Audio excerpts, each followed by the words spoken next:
I'm glad you clicked on this video. I've been curious about animation recently, and it sounds like you have too. And if you're new to animation, then this video is for you.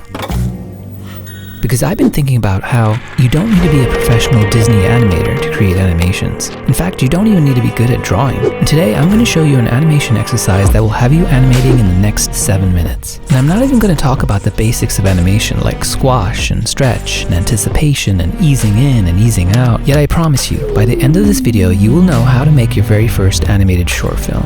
And I don't mean like a bouncing ball. I mean a cute, whimsical short film handmade by you. I'll even end with an example of an animation made using the very same exercise I'm going to go over in this video. All in all, by the end of this video, I want to prove to you that anyone can animate.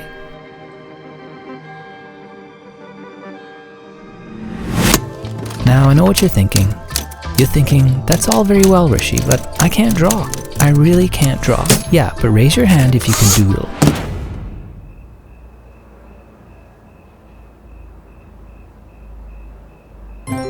Thank you, Timmy, for your pity vote. Now come on, everybody, raise your hands. Yay! Because everyone can doodle.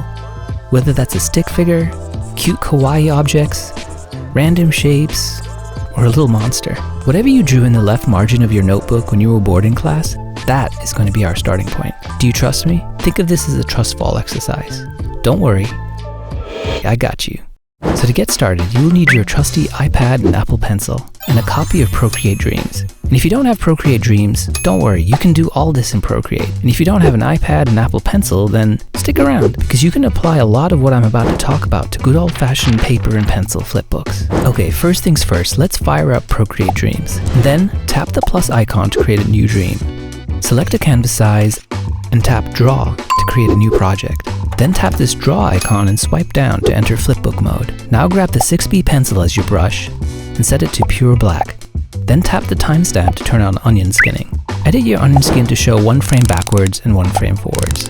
Finally, tap the title and set your project to 12 frames per second. Okay, phew, that was a lot. But now that we got all that out of the way, I'm ready to teach you about an animation technique I like to call improvisational stream of conscious doodle animation. Catchy, huh? Now in this animation technique, there are 3 basic methods we are going to be using: hold, move, and morph. Now the first thing we're going to learn is a hold. So let's get started. First, draw a doodle on your iPad. It can be anything. I'm going to draw a little car. It doesn't have to be photoreal. In fact, the simpler the better. And the way we do a hold is we progress to the next frame and draw over the last frame.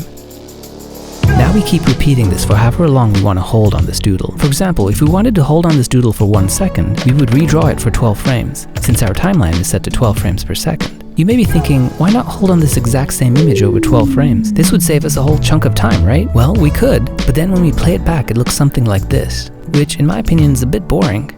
But if we play back the hand-drawn frames version, it looks like this. It has a restless, jittery, hand-drawn effect that gives this doodle so much more energy and life. Okay, now that we know how to perform a hold, we're going to perform a move on our doodle. To do that, go to your next frame and draw over your last image, like you would with a hold. But then, tap Done to enter back into this view. Now grab your drawing and move it slightly in the direction you want to move your doodle. After that, tap the drawing icon again and swipe back into the flipbook view. Now go to the next frame and repeat this process over and over again, till you have animated your doodle moving from point A to point B. Playing it back should look like this. Now, full disclosure, you could tween this object's position and move it from point A to point B, but you do lose some of that sweet, sweet hand-drawn wiggly magic. But do what makes sense for you.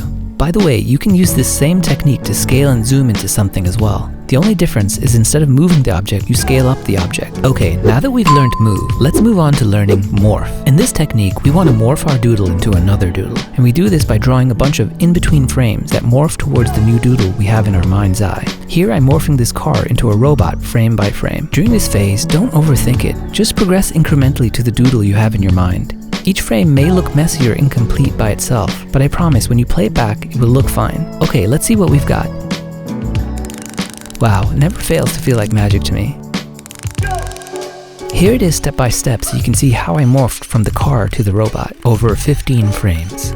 You can even combine move and morph. To move and morph something at the same time, draw the morph first. That way you have the onion skin of the previous frame as a reference while drawing. Then move the drawing. Repeat this till you create a morph while moving your doodle. As you can see, you can morph pretty much any 2 objects. even a robot that turns into a flying banana. Here are the rest of the frames I added to the end and to the beginning of the animation. And now that I have the basic framework of my animation done, I'm going to go back and add little accents and touches. For example, I want to add some smoke and motion lines coming out of the car's exhaust. Also, I want to add some fire as the robot launches into the air. And finally, I'm going to erase and redraw parts of the banana so that it looks like it's flapping its wings while in midair. Now let's see how it looks when we play it all back. And again, keep in mind, you can do all this in regular Procreate too. Check out my animation playlist on YouTube to learn more. Or use paper and pencil and apply these principles to a regular flipbook. Speaking of principles, because I wanted you to experience the joy of animation first, I didn't touch on the foundations of animation, like squash and stretch, anticipation, easing in and easing out. But if you try this exercise and find yourself falling in love with animation, I highly encourage you to check out the Animator Survival Kit. It's a great book to get you started. You can also check out my friend Stefan's complete course on animation if you prefer to learn through video. So are you ready to give this exercise a go? Okay, well here's an opening idea to get you started. Draw a hole opening in space. Now imagine something coming out of it. And from there, keep going. My advice is this: don't overthink it or plan it out. Just dive in. This technique is the animation version of doodling, where you turn off your left brain and draw whatever comes to mind. Then either hold, move, or morph into something else and keep going, animating from one small idea to another, discovering and kind of making it up as you go along so that it's free, fluid, and improvised. This keeps the excitement up and the pressure low, which is the perfect environment for creativity. You may find you want to keep going, and if you do, you'll end up with a cool animated short by the end of the exercise. One that's cute and whimsical, like a dream that's come to life. Hey, maybe that's why they call this app Procreate Dreams. So dream big, y'all, but most importantly, have fun and enjoy the thrill and magic of animation.